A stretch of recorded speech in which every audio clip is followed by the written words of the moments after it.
This episode is sponsored by Secure, the gun storage system. Have you ever wondered the best way to store your guns, ammo, and actually all your valuables?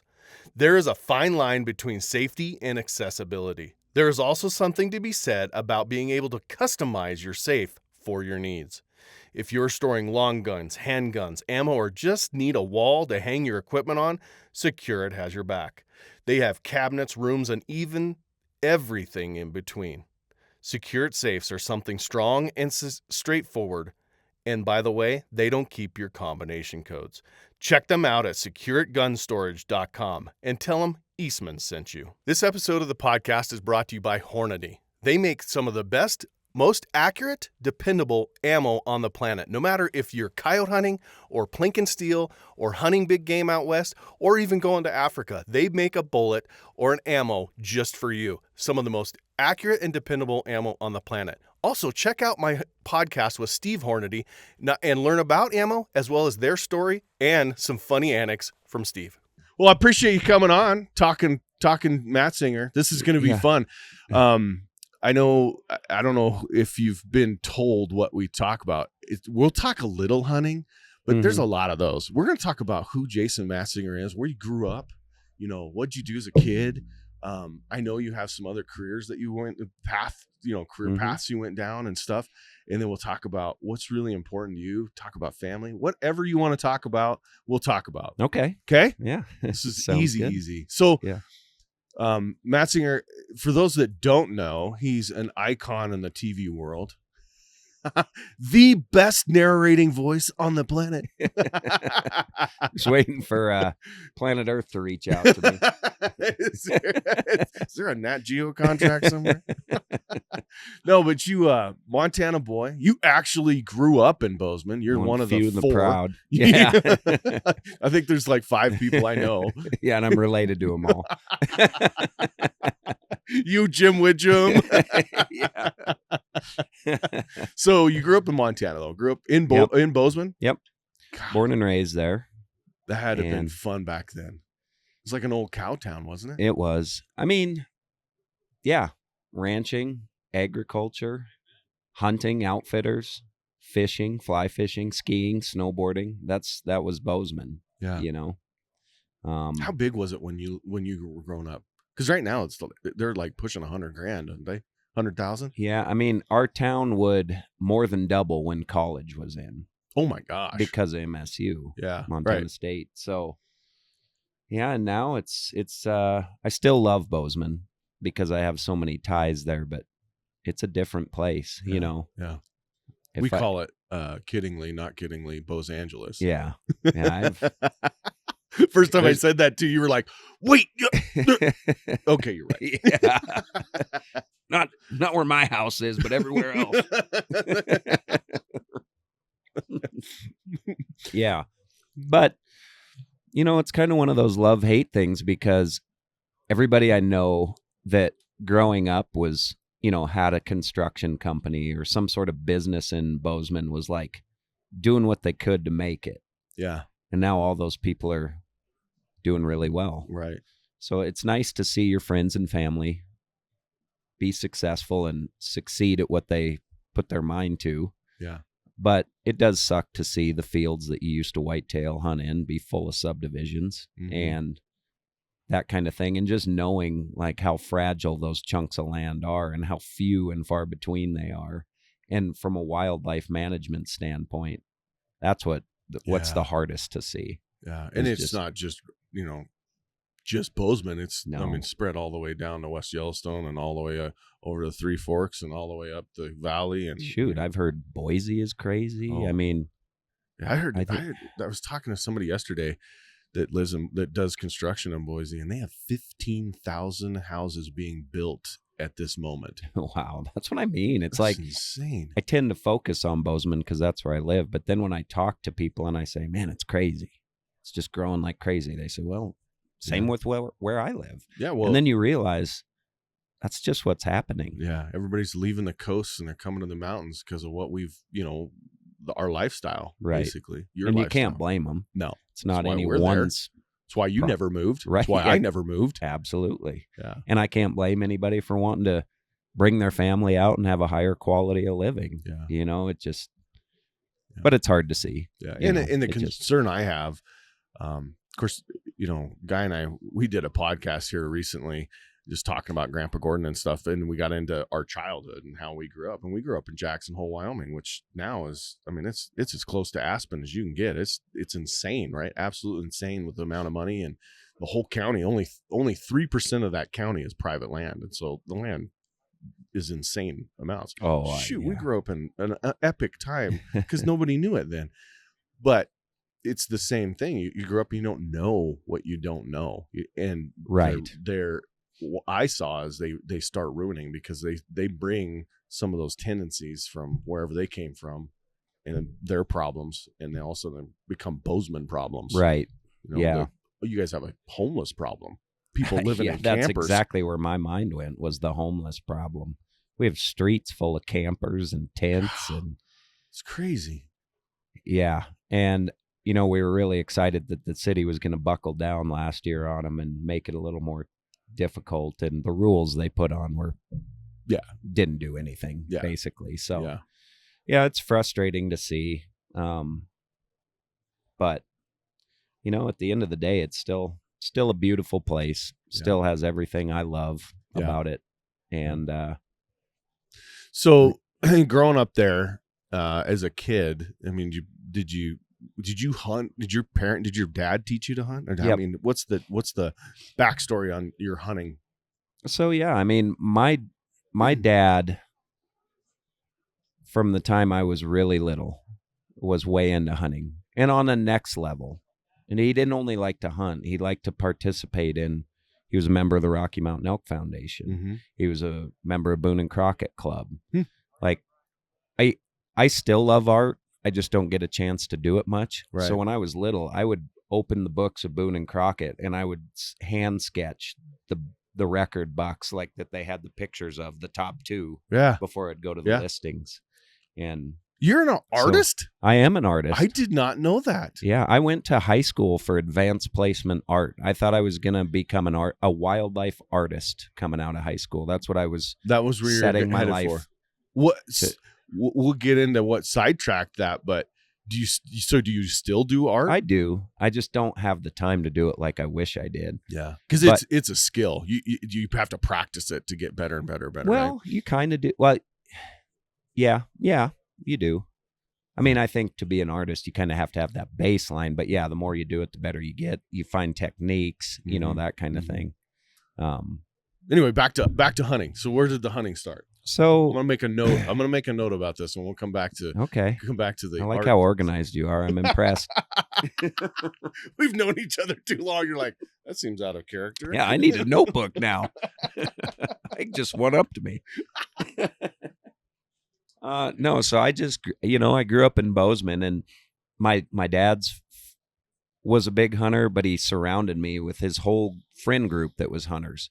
Like, I do that wild game harvest every year that I'd love to get you guys up to sometime. Absolutely. I would love to do that. I continued that because growing up, that was something that my dad's friends did. They had a wild game feed, and there was a photo contest where people would bring their 8x10 glossy prints before digital, and they would hang them up on the wall, and they would judge the photos, and they were trophy photos. It was the grip best, and grins. Yeah, grip and grins, best high quality. And they'd have awards for the best trophy photo, awards for the best wild game dish, and then just great stories. Yeah. And then it died. So that's why I continued. I was like, man, as a little kid, I remember just having a blast there. Yeah, and seeing like how much fun everybody else was having. Right. So brought that up. When do you do that? It's the week between bow and rifle. Okay. In Montana. So usually it's mid-October. Mid-October. Yeah. Rough time of year to get other people there. If you're not living in Montana, right? If you live in Montana, you got nothing else to do. Exactly. If you're in Wyoming, you're like, no, I'm still rifle hunting. Yeah, exactly. And for me, I'm like, well, that's the week where maybe people are back. Maybe they have some fresh meat, getting ready to go on the next trip. So, but yeah, Bozeman, like I said, it was hunting, ranching. That was the culture. And my dad's best friend was George Deeroff, who ran the Powderhorn Sporting Goods store. His family started that in the 40s. And so that was like where we went and hung out, would go down to the powder If horn. you don't know, it is an iconic store. If you ever go through Bozeman, you got to go through the powder horn. Absolutely. It's the only place to buy a gun in Bozeman downtown. Yeah. Did you know that? John told me that recently. Well, I hadn't really thought about it, but yeah. And then you go in there and you see, hundreds of years of history in there. It's really neat. It's really neat. Is really neat. Yeah, so I bought my first slingshot, my first bow, my arrows, BBs, everything there. My first wool pants. Really? I'll never forget getting my first pair of Filson wool pants. I'm not going to freeze to death now. Yeah. My blue jeans aren't going to be frozen up to my knee. Exactly. And then I learned how flammable wool was one cold day on elk. I realized you can't see the flame when your pants are on fire. They just kind of fall off of you. they just mold or melt. They just turn colors and fall off. Let's get back to that story too. Yeah, that's a real one.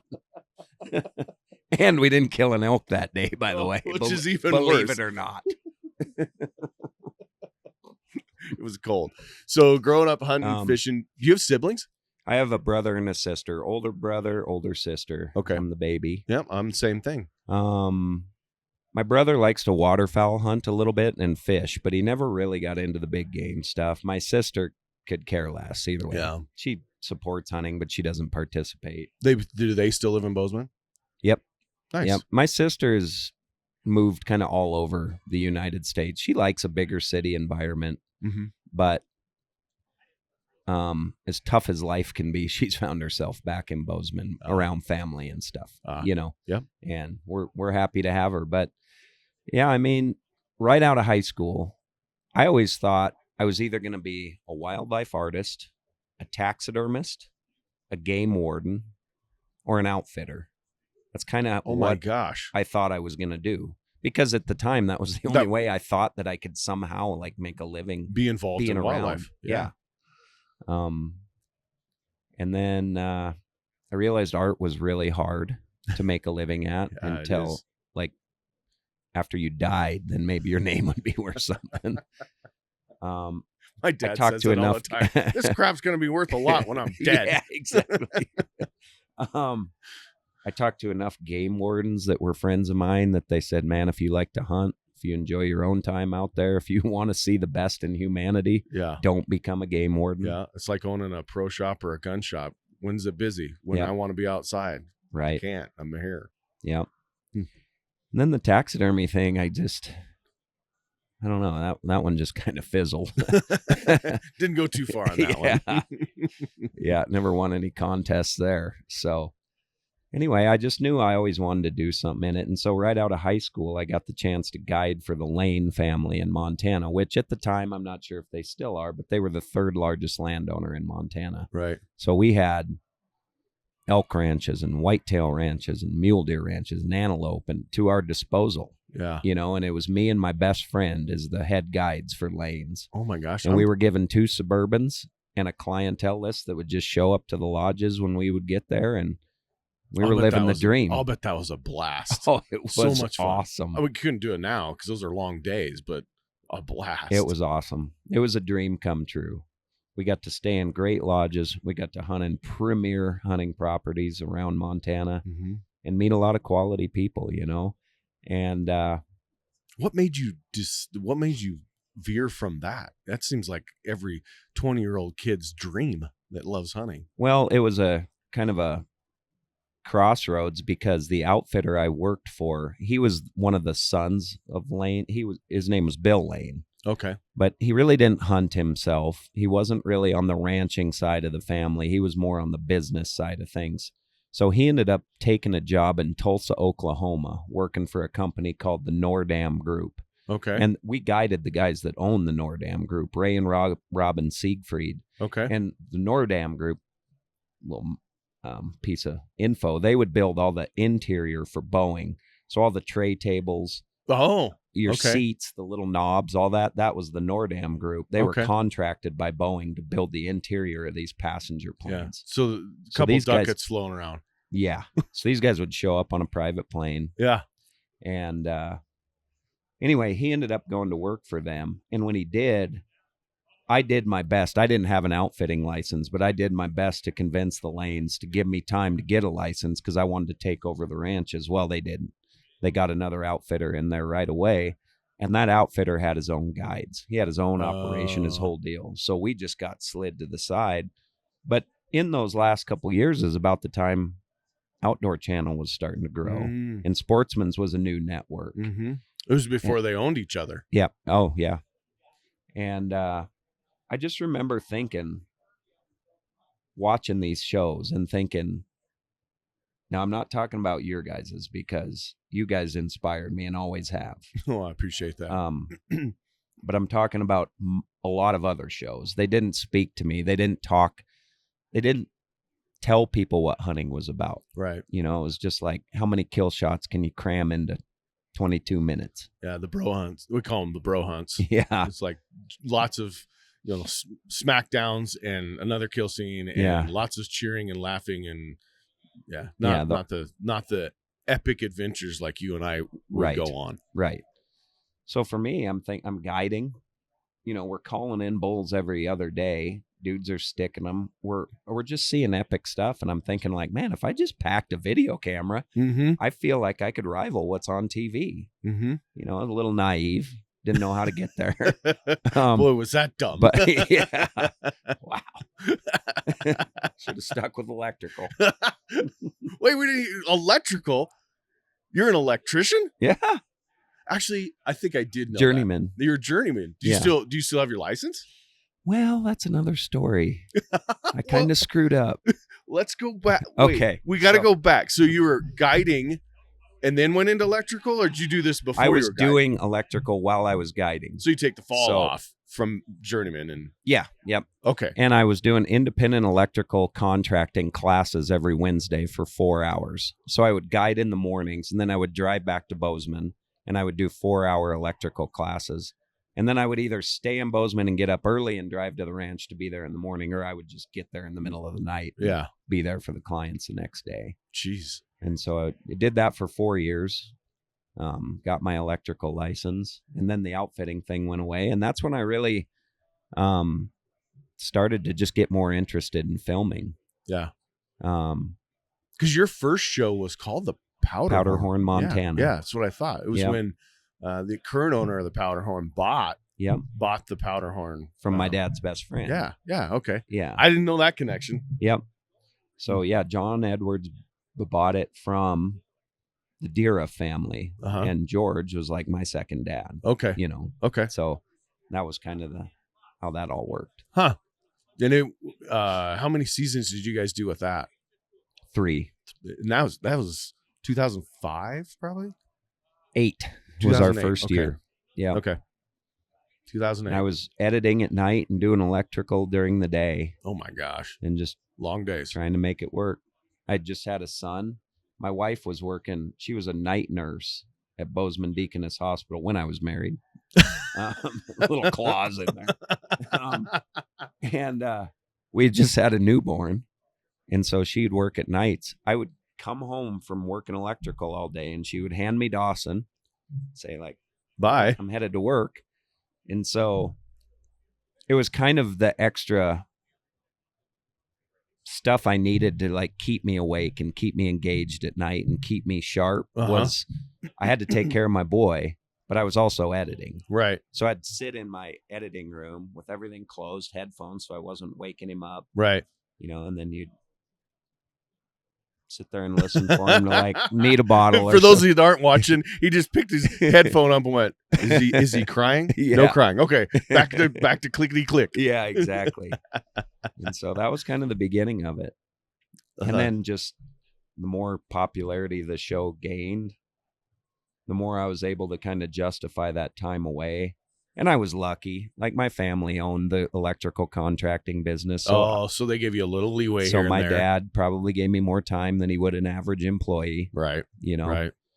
So I had a lot on my side to allow me to get to that point. My dad, although he did that, he was the biggest doubter.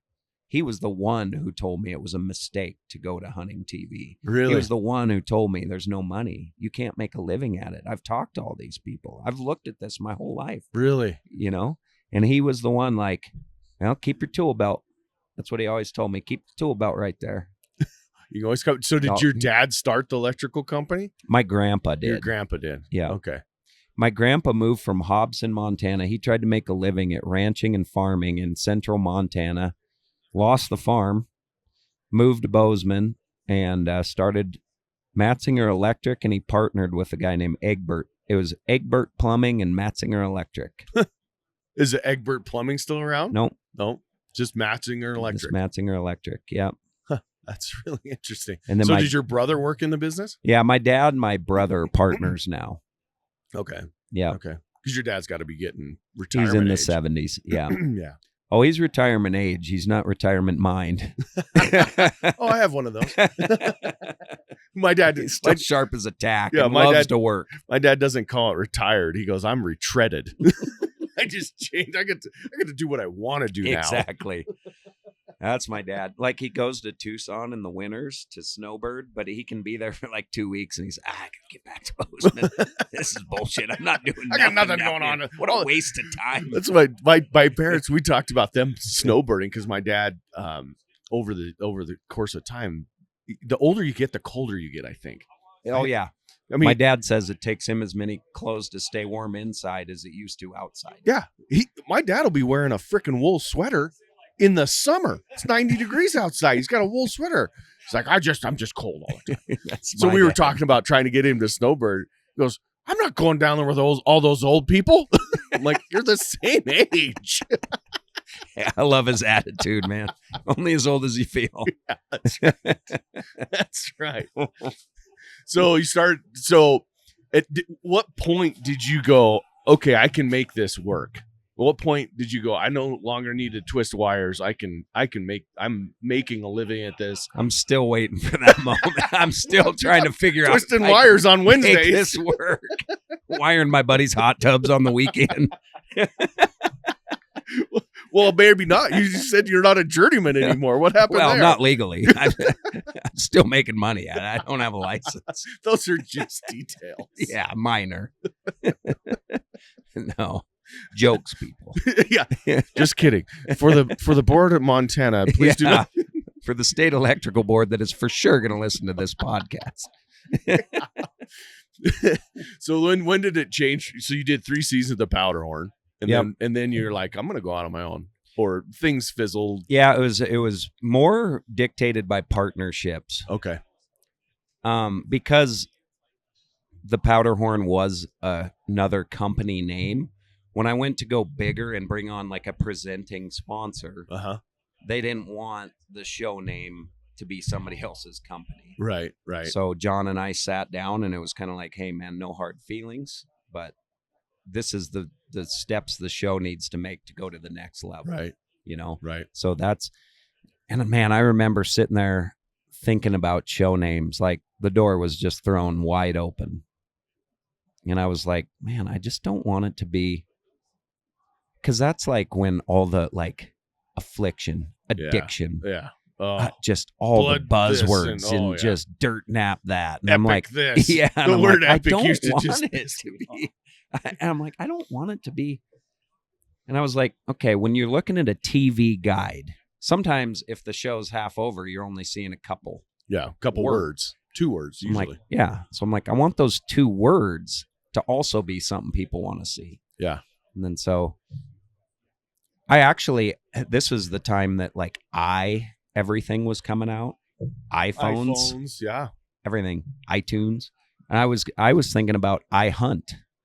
And I'm like, wow, I should have patented that. Yeah, no kidding. But trademark that one. I went away from it. I didn't go to iHunt, but I'm like, still think it's a pretty solid idea.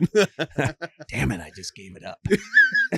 That'll be on the network next week. Yeah, my competing show, the airtime after me next year. Let me write that down. But no, I arrived at Into Highcountry because I just wanted to envision like somebody standing at a trailhead with a backpack on, looking at the mountains, walking in. Right. Because that's so much of what mountains, like the adventure begins. Exactly. So I arrived at Into Highcountry, and it's been that ever since. Yeah. So are you doing anything on YouTube, or is it still on just Sportsman's? I do, but my stuff doesn't arrive on YouTube. Like, I just started posting my 2022 episodes on YouTube like a week ago. Okay.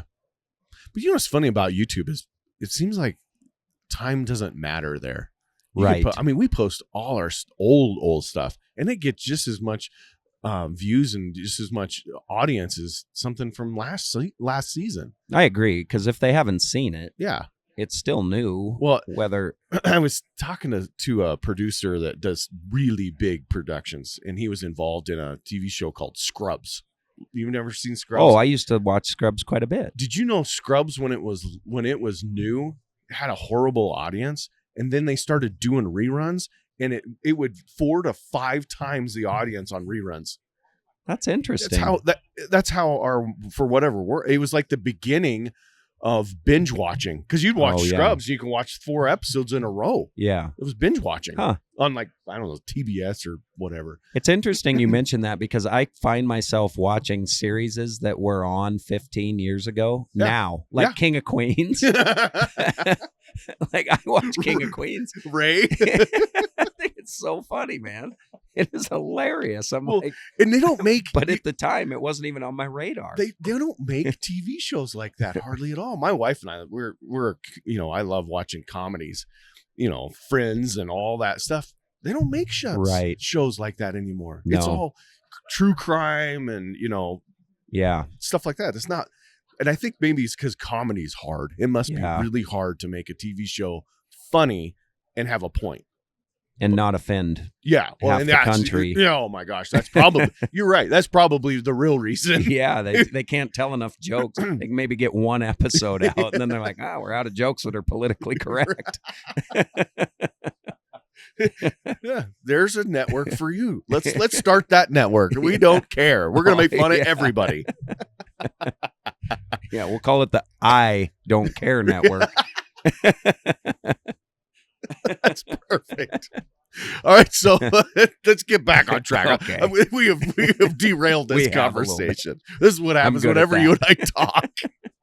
So you started the TV show, and sponsors. That's always a struggle, right? Still, and it's changing, ever changing. Yeah, that's what makes the world go around. For those of you listening, when you see advertisers, like on this podcast, see sponsors on TV, remember, the only reason you're watching that content is because those guys are supporting the content producers. Yeah. So go visit their website, go buy their stuff. We don't have junk. You got a prime hunting hat on, which is a great bow. The Grace brothers are amazing people. This episode is brought to you by Team Lodge. Thank you, Team Lodge, for supporting our podcast. Check them out at teamlodge.com. They make some of the most unique travel trailers on the planet. You can put your Can-Am, your 4x4-wheeler, or whatever inside of it, and once you get there, unload it, drop that Team Lodge to the ground, and have a very comfortable, warm place to sleep. Check them out, teamlodge.com. This episode is sponsored by Fold AR. Have you ever wanted to carry a little more firepower than just a pistol? In the current trying times, it'd be nice to have an AR that fits in your backpack the size of a briefcase. Fold AR has solved that problem for you. They come in a few different versions: fold-in half rifles, fold-in thirds, and even an AR pistol. Don't worry about finding the perfect pack to fit them. They come in one that's built specifically for them, and it's the size of a regular small backpack. Fold ARs don't just fold up and conceal easily, but they are very safe and will hold their own at the range. Fold AR is the perfect combination of concealment and firepower.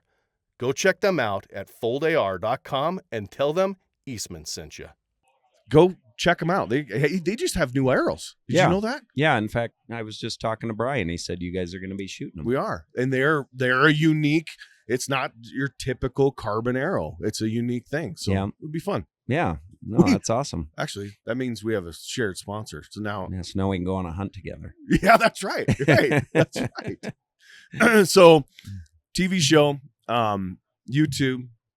When did, actually, let's back up. You mentioned your son, and you actually have more than one. I've met two. Yep. I know you have two sons, right? Yep. Two sons. How old are they now? They're going to be in 15 and 9. 15 and 9. Yep. Are they hunting? Yep. My youngest is going to start this year. He can do the apprentice program in Montana. He'll turn 10 in April, so I'll be able to take him for his first deer this year. My oldest son he's like way cooler than me at this point. I mean, kid's playing varsity basketball. Oh, wow. Point guard. He's a sophomore playing varsity basketball for Shields Valley. Oh, he's point guard. I was like, he's not a post. I'm pretty sure. He's not. He's blessed with my height. Yeah. Unless It's a good thing your he wife can dribble. was 6 foot. Yeah. No, she was not. She was about my height. Well, a little shorter. So Dawson, it's a good thing he knows how to dribble, and he's quick. But, he started driving this year. He shot his first bull elk this year. Oh, wow. Playing varsity Is that football an and episode? basketball. I wasn't there. Okay. He was with his stepdad. Okay. Yep. On the ranch. Okay. So he called me. Dad, guess what? It was the second day of rifle season. I go, what? He goes, I just killed the bull elk. Oh. I'm like, really? Yeah, I'm standing over it right now. So I got up my youngest son because he was with me. And then I loaded up Grandpa and we hauled ass over there and we met him. That's awesome. And helped him skin it and take pictures and just kind of be in the moment. My dad always smokes this like cigar. Oh, really? Victory cigar. So Dad lit up his Swisher and it was an awesome morning. So that's the stuff. And we'll get to these questions later, but that's the stuff you're going to remember. Right? Oh yeah. When you're sitting in a chair, too old to do much, that's where I hope my dementia goes. Yeah. Honestly. Right. Yeah. I think it will, because those are the memories that just are always at the tip of the brain, you know? Yep. That's right. That's really cool. So, youngest, what's the youngest? Dawson's the oldest. Dawson and Asher. Asher. Okay. Yep. Asher's 9. I've met them a couple times, and they're obviously getting into hunting, and which I have my girls here with me this week, and 11 and 14, and they starting to kill stuff. It is, in my opinion, correct me if I'm wrong, my opinion, the best thing as a parent is sharing those adventures, sharing those hunting trips. You can't get better than that. Right. No, it's and it comes at it comes at a perfect time in our lives too, I feel like, because for instance, I shot a bear last spring in Alberta.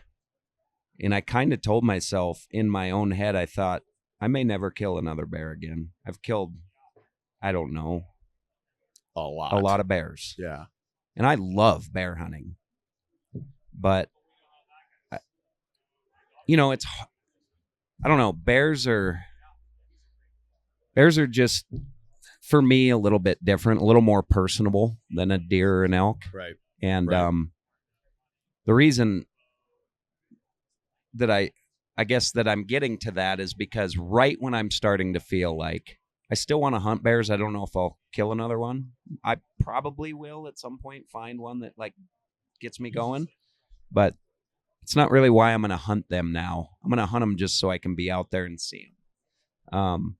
But my boy, Dawson, he is like, show me any bear. I just want to shoot a bear. And I'm like, this is perfect. Because it's a transition. Yeah, exactly. And it came at a time that like now makes bear hunting a whole other thing for me, when I was about ready to just slide into this whole other phase. Yeah. And that's funny you say phase, and we've talked about that a lot in our family. Hunting is a transition, and you go from this, I'll dabble in it, to I'm going to try and get a bigger or a more mature or whatever. And then we'll talk about your trophy hunting video that you released last summer, but it's a transition, and in the opposite end of that transition, from the dabbling to the bloodthirst to the specializing and collecting, is you start phasing out. I remember my dad came into my office, and it's been a while now, actually. Came into my office, and he had killed a really nice mule deer in Wyoming. He came to my office, set it on my desk, and he goes, "That's the last one I'm ever going to shoot." I'm like, what? You're like mule deer? I remember as a kid, you couldn't think of anything else. He goes, "I'm done. I still want to go. I'll go with you guys. I'm done killing them." Okay, that's cool. It's a transition, and you were just about to transition out of that.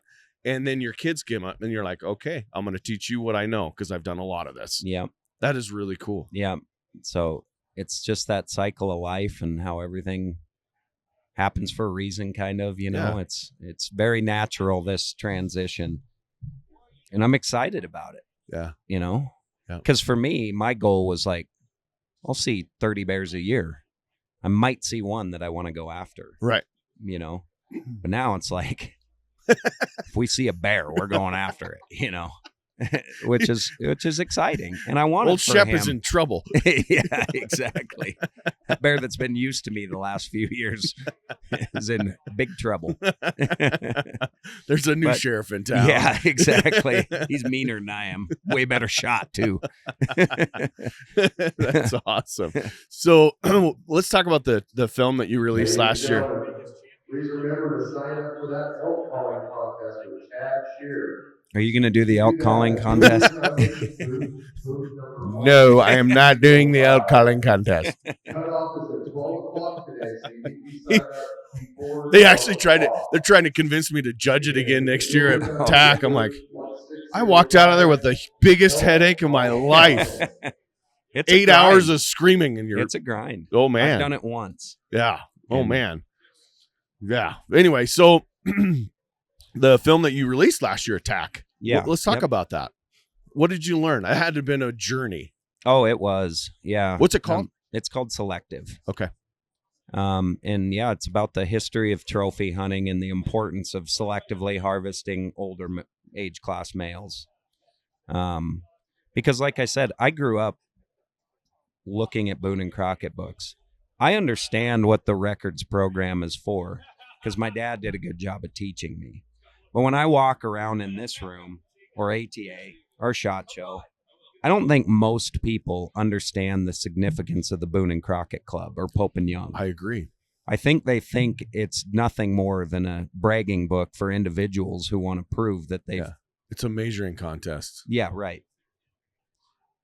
But then when you learn the history, you learn that it's the most highly documented collection of data that proves how hunting is conservation.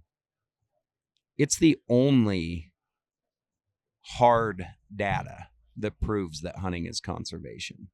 And without that book, without that proof, without those numbers, without the dates showing up and new records being broke every year, we'd have a real hard time proving how hunting is conservation. But now we have the numbers and it's been documented. That's and we really can show species after species that we're breaking records. Because let's dive into that. For the guys that don't know, when you put a record into the Boone and Crockett or turn those numbers over, it's not just the score of that animal. There's a ton of questions that you answer in order to enter it. Like, what county was it in? Where did you do this? Did you do that? What was the conditions? So that all that data is kept, and it's been kept since the 1800s, late right? 1800s, yeah. All that information. It's really interesting. I was talking to Jody Stimler yesterday. Yep. And she's part of Boone and Crockett's, I guess, PR team. And I'm going to have her write an article about that because we dove down into that direction. Yep. Maybe I'll have you write it about why Boone and Crockett is important. It's not just a bleep measuring contest. Right. It is conservation. It is proof. It's the proof that the North American conservation model works. Yes. And why it's so important. That's really, really cool. So one of my favorite quotes from the film, I interviewed all the experts on the subject, and one of my favorite quotes was from one of the official measures of Boone and Crockett. And he said, it's people think of us as the world records organization, and we are that. and we do like to see world records come in. But what resonated with me is he said, I get more excited about an entry from a new county that we've never seen before than I do a new world record that rolls in, because that's now telling us that that habitat is healthy enough, those animals are healthy enough, and now we're seeing the results. And that's a win. That ecosystem is working. It's healthy. That is awesome. So to me, like, that was the golden nugget of that conversation. It's like, yeah, there are world records and everybody likes seeing that, but that sums up what Boone and Crockett is. They would rather see an entry come from a county that's never had an entry, because that proves even more so that it's working. Yeah. That ecosystem's healthy, the habitat's healthy, the herds are healthy, and that hunter was at a time in his life where he was healthy enough to go out. Right. So that's really cool. Even being connected to the sort of trophy model and Boone and Crockett and the scoring and all of that, I learned a ton in that film. So you and I have talked about this a little bit, but one of the subjects in this room this week, in fact, is people talking about trophy, the word trophy. You know, we have a ballot initiative in Colorado where they're trying to take trophy mountain lion hunting and make it illegal. And these guys spent a lot of money to take the word trophy off of the ballot, like hundreds of thousands of dollars, because of the word trophy has a negative connotation to the average American that doesn't hunt. What did you learn? Because you named the film Selective Harvest instead of trophy hunting. Yeah. It was on purpose. Yeah. What did you learn through that? Well, yeah, trophy is just on the surface value when it comes to wildlife management is just not a proper descriptor, because it does paint a picture that's inaccurate. It makes people think that the only goal of what we're doing is to have this big, beautiful animal on the wall. Selective harvest it paints a clearer picture right off the bat. That's true.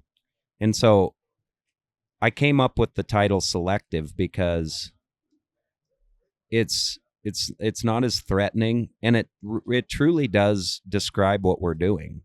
You know, trophy hunting is just selectively hunting the oldest males. Right. You know, you could have because the antler or horn size is dictated by age. Exactly. That's the easiest, quickest way to tell the age of an animal. Exactly. Of a male ungulate in North America.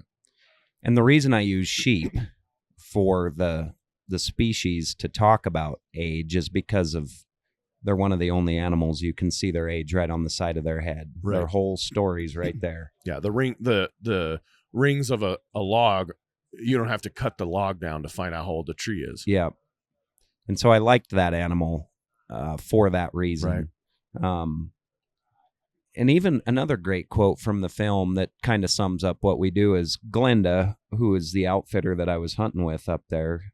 When I was interviewing her, you've hunted there. Yeah. Yeah. That's when we did the Grandpa Gordon film. Yeah. She had a great quote on the film that said, I could have a 7-year-old ram and a 12-year-old ram on the mountain standing side by side. And if I get a client that wants to shoot the 7-year-old that's bigger, she goes, I won't even take him up the mountain. Yeah. Because she said, if you shoot that 7-year-old that's bigger, you've basically killed 2 rams by doing that, because you've eliminated a breeder, and that 12-year-old's not going to make it through the winter. Right. So their trophy hunting is not about the size. It's not about the score. Age. It's about the age. And like you say, this is in the Northwest Territories. They do an epic job in that world. Of course, it's a micro environment, but they do a really good job managing those rams. Yeah. All the outfitters do the same thing. What she's doing is the exact same thing all those outfitters do. Yeah. And we're not killing anything under 10. Exactly. Yeah. And so, you know, I thought that summed it up really well too. Like, that's the reality of why we go for the older age class males. Yeah. You know, you're taking because for people that don't understand, when a male goes past his prime, he still wants to be there. He's ornery. He keeps all the breeder rams away. He eliminates them from actually being an active participant in the herd, but he doesn't produce himself. Right. So he keeps all the breeders away. He doesn't produce himself, and the herd starts to kind of go down when you get this one older ram. So not that I'm telling you anything, but that's kind of the importance of it. So when you eliminate that older ram, it's perfect because it helps the animal species. It allows those younger rams to come in, start to breed, bring in more sheep into the herd, and I heard a interesting statistic. I sat down with Jim Heffelfinger, who's a Mr. Mule Deer. He's got more degrees in wildlife biology than Carter's got liver pills. But he told me yesterday that 30% of the 30% of the fawns, their father is 1 to 3 years old. The older males aren't as potent as the younger males, and so the older males do all the courting and get the does all wound up, and then 30% of the time the young males are the ones that actually are breeding the does. Huh. I was like, I did not know that. Yeah. I also didn't know. Here's a crazy thing. I didn't know that a doe has twins. A huge percent of the time, those twins have different fathers. Isn't that interesting? I did not know that either. I didn't know it was possible. I didn't even know it was possible. It's not in humans, but in wildlife it is. And they could have like a doe will have triplets, quadruplets, and they can all have different dads. I did not know that. And they'll be different ages. Isn't that crazy? not like years, but days apart. It's like, I didn't know that. It's crazy. Dang. So, I did not know that. But you're right. The selective harvest, the older rams, they're like the grumpy old guys, and they're not being potent, but they're winding everything up. And if you take that out, the likelihood of that doe or ewe or cow getting bred without as much stress is really key. And in deer and sheep, it's really important because they're breeding right before the winter. Yeah. They're breeding in December and November, and that stress of breeding is huge. And so if you take out let's call it the wildlife bar fights that happen, it's easier on the whole herd. Sure. It's interesting. So are you working on any big projects this year? Anything like selective harvest? Just on the tip of the iceberg of looking at a new project.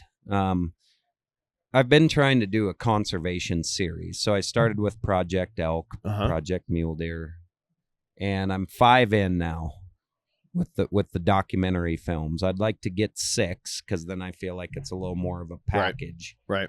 And then, try to go out and get it outside of the hunting world. Talk to a Netflix, talk to a Amazon, talk to somebody to just get these hunting conservation messages outside of this room. Get them in front of people that aren't the choir. Right. Yeah, exactly. So I think if I can get 6 done, then I'll have a little more of a package that's desirable. Mm-hmm. So believe it or not, there's not been, to my knowledge, a long form whitetail documentary. Not really. Of any sorts. Not really. That talks about the history and the heritage. And, for me, when I look at the whitetail deer, like they are the heartbeat of America. Yeah. They were part of one of the first meals when we came over, and they've kept us going through the Depression, and it's what most people hunt, and it's a staple. And so I would love to tell this story of the value of whitetail deer in North America, but start like with the Pilgrims to present day. That's a really interesting idea because you're right. More whitetails are hunted than anything else in North America. Anything else. It doesn't matter what it is. That's everybody hunts whitetails. Every state has them. Everybody hunts them. I was in Dallas Safari Club here a few weeks ago and interviewed Larry Weissoon, who's he is known for whitetail. I didn't know he got kind of tapped into some of the history of it. It's amazing, unbelievable what they did for those things. Yeah, with what does he call it? There was a worm or something. The reason they didn't have whitetail. Did you know Texas didn't have whitetail before like 1960 something? Mm-mm. They had a worm or I can't remember.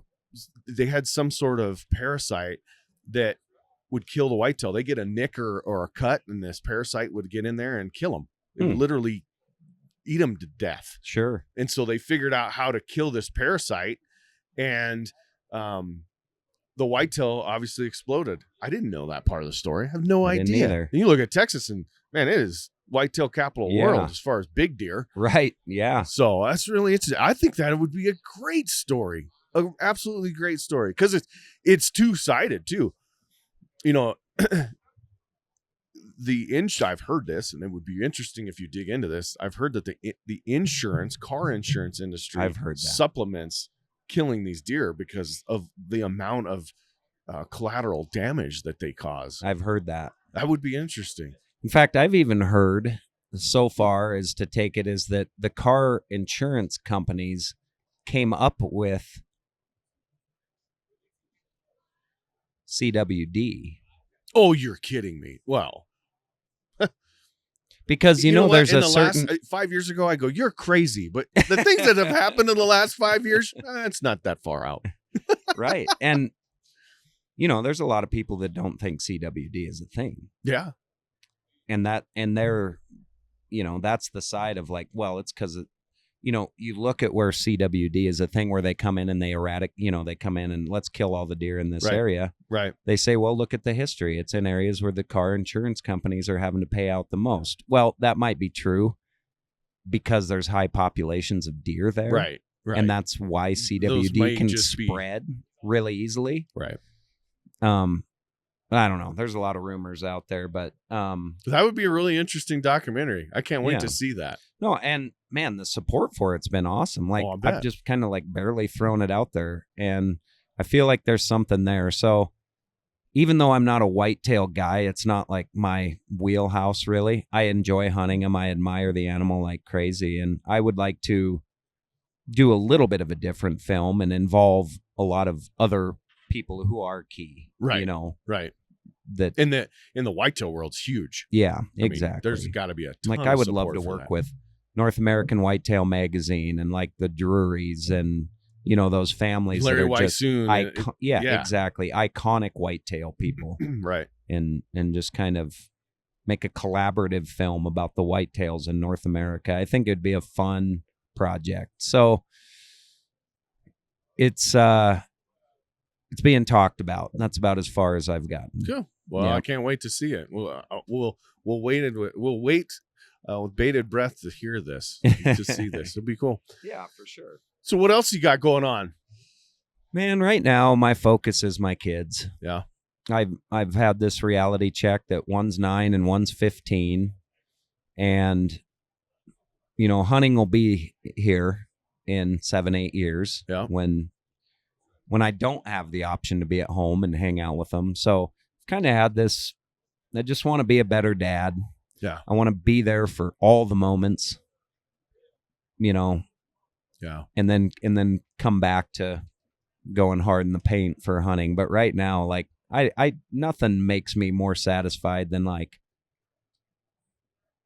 driving to a basketball game in Clyde Park and watching my boy come out on the court. Like that's what I'm all about right now. That's awesome.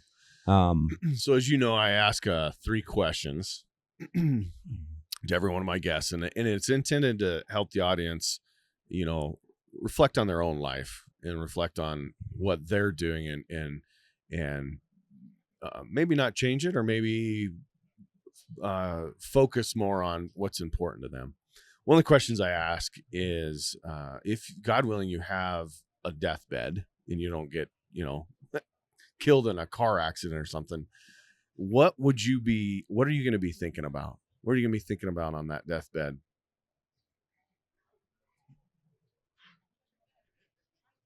I would say one of my biggest fears is living a life that didn't make an impact. So I think that if I could fast forward to that time, I'll probably be really analyzing if my time on this earth made a difference of any sort for my kids, for hunting, conservation, Because if it didn't, man, I'm going to be pissed. Yeah. Pissed isn't the right word. I'm going to be upset. Yeah. Yeah, that's for sure. The impact is important. Otherwise, the whole thing was pointless. Right. Whole thing Yeah, was because pointless. I'm not doing this to put my name in Boone and Crockett to show I kill bigger shit than other people. That's not why I'm doing this. That's right. I'm doing it to make a difference. And if I think that it didn't make a difference, that's going to be hard to stomach. Yeah. To dedicate your life to something that didn't change anything. Yeah. I don't want to face that. But man, it's a reality because of just where hunting's going. Like, you and I fight every day for this, and our heart's in the right place, and we just want it for everybody. Yeah. Because we know how good it is for the world and the wildlife and it's, Yeah. And so it kind of scares me that everything we're doing is not going to leave a lasting impact because of politics, because of the way the world's going. It's going to go away and then be forgotten. Yeah. And That's right. I think about that. Yeah. That's really insightful. One of the other questions I ask is, do you know what a TED Talk is? Yeah.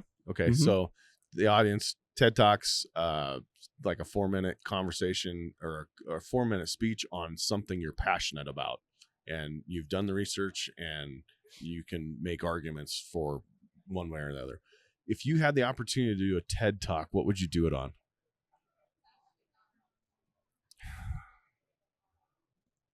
I would say if I could speak to people with confidence in believing what I'm saying and know it to be true for certain, I guess I would maybe talk about, and this goes kind of to question one, like make an impact, do something to help the world, do something to help somebody else. Like, randomly, I'll give a bum money on the side of the street. And I don't know what impulses me to do it. Sometimes I'll pull up and I'll be like, there's $1 sitting in the cup holder or something. And man, there's no better feeling than helping others. It's so overwhelmingly more rewarding than any self-serving kind of act that I would just say, like, if I could give a TED Talk, it would be letting people know that you can have a far greater impact on not only the people around you, but the world, by just like giving your time a little bit, dedicating something that you're not getting paid for, that there is no reward. Yeah. Because, man, the more I do that stuff, the more I crave it. And doing it quietly. Exactly. Without notoriety. Exactly. I'll give you a great story for that. And you're 100% right. So we were in Dallas and I had my girls with me, and of course we live in a little town. You're not going to, here in Salt Lake, Dallas, they have these scooters. They're electric scooters. You can rent them, right? My daughter saw a photo of me 5 years ago on one of those scooters, and she has Attention, John Rosa, R-O-S-A, John Rosa. I know John Rosa. John, if you're listening to this podcast, you are too late. You just won a sheep tag. Anyway, we were in Dallas, and my daughters wanted to ride these scooters since she was like 5 years old. She's 11 now. And I kept telling her, Dallas, we'll go. We're going to do it. We're going to do it. And so one of the last nights we were there, I was like, all right, let's do it. It was cold. And things you don't think about. We get on these scooters. We're going down the street. And we have to cross this really big street. Three lanes of traffic, both directions, right? And I go across it, and she gets halfway out in the middle of it. And then she sees the orange hand and stops. She stops in the middle of the street. And this bum runs out into the street and is like, literally, this is what he says. He goes, "Baby girl, don't do it. Come back." And he brings her back to the side of the street. And I'm horrified. You can imagine. I'm 6 lanes of traffic and the cars turn green. Cars are flipping back and forth. My 11-year-old's on the other side of the street with a bum, and I can't do nothing. I can't do anything. light turns red.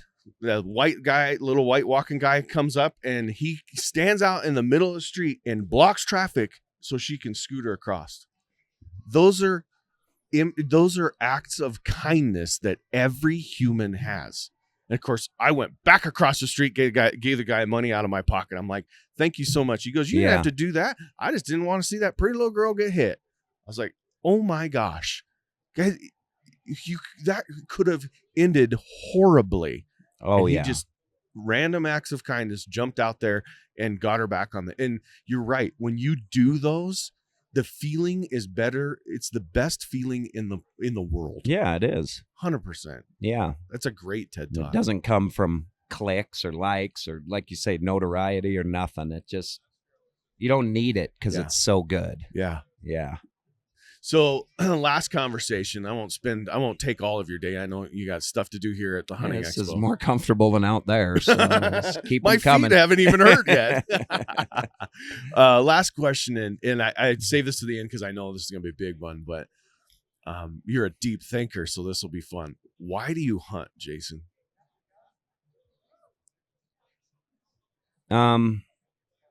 Well, can't really say for food, because it's not necessary. I do love wild game.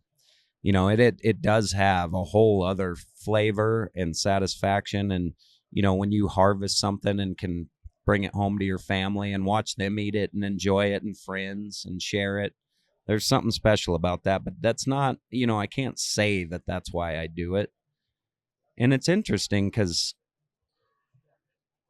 there's no answer to that. Like just a simple, like, cut and dry, black and white sort of answer, because I'm still kind of trying to figure out what it is that draws me so much to it. And I think that, you know, I've said this in a few films, but I'm a Catholic, born, raised a Catholic. Man, I've been in church so many times, and for me, it's uncomfortable. I don't connect in there. I love God and I believe in God, but I don't connect with God in a church. I really connect with God in nature. When I'm going through like really tough times in my life, a couple times, that's where I go. And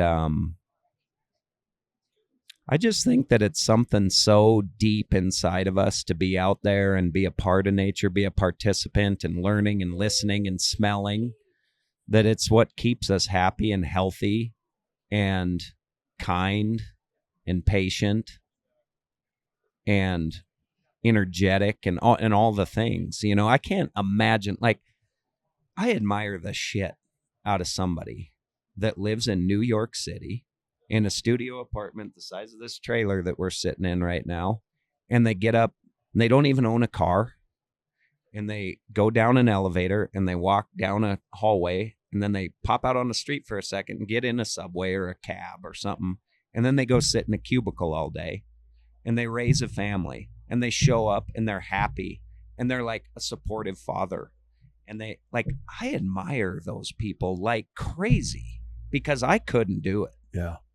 I couldn't do it. And so you think about like a world, if that's all we had, man, It would be a bad, bad place. Yeah. Like nature is just. So I think I've beat around the bush a little bit to the actual question here, because I think I hunt to just keep me the best human I can be in all sorts of facets. Yeah. It's the connection. It's a connection with our surroundings and understanding nature. And just, I agree 100%. I couldn't imagine that New Yorker. You were saying New Yorker. I can't imagine that lifestyle. I can't either. Be happy. And, we started this conversation about people moving to Bozeman. That's why. Yeah, they exactly. They want to connect with nature. They want to be outside. They want to do things outside and, stretch their comfort zone. Yep. That's 100%. Yeah. So, I hunt because, I think we're stewards of the land. It's our job. It's our duty to be out there paying attention to the wildlife and making sure that we're managing correctly and seeing the herds that are doing well, seeing the herds that aren't doing well, be the voice for the wildlife to make the decisions that need to be made for him. You know, I had somebody, and I don't even remember who it was, that I asked the question, do you believe that anti-hunters care about wildlife like we do? Huh. And everybody answered, yeah, I do think they care about wildlife like we do. But the best explanation of it that I've heard that made it make a little more sense in my mind was, they said, you know, but it's like going to a zoo. The hunters are the zookeepers. The hunters are the ones in the pens, feeding the animals, taking care of the animals. The public is the people that are on the other side of the glass cage. They love the animal. They want to look at him. They want to admire him, but they don't understand what it takes to make that animal happy. That is, oh my gosh, that's profound. That's 100% what the North American conservation is, that model. Yeah. That's 100% what it is. The zoo is the nonprofit organizations. The guys walking in and cleaning the pens and stuff are the hunters and the boots on the ground. Yeah. Wow. Doing the work that needs to be done to keep those animals happy, healthy, thriving. Right. Huh. And that's really profound. Yeah. You should patent that. That's your next film. Yeah. The zoo. Project Zoo. iZoo. We'll go iZoo. Yeah, iZoo. Well, Jason, I appreciate the time. It's always fun to catch up. Likewise. We only get to see each other a couple times a year and cutting up and laughing. And we've known each other, my gosh, it's got to be 15 years now. I think about 15. So yeah. Thanks for everything you're doing. I'm glad Likewise. You're doing these documentaries, and any help you need, you let us know. I appreciate that. Well, I've told you guys my whole life, man, I really admire your family. You guys have inspired me from the time I was, your grandpa, watching him. Him and Marty Stauffer. Oh, yeah. When I was little, they were, man, my icons. And then your grandpa, and then you guys came along, and your family has just been so instrumental in my life of just being like the compass of like, those guys are, they're my people, so I appreciate what you guys do. Thank and you. I wouldn't want to show up in this room without you here, man. Well, I appreciate that. I don't like showing up in this room without you. Well, I appreciate it. Well, Likewise. Have a great rest of the show. You too.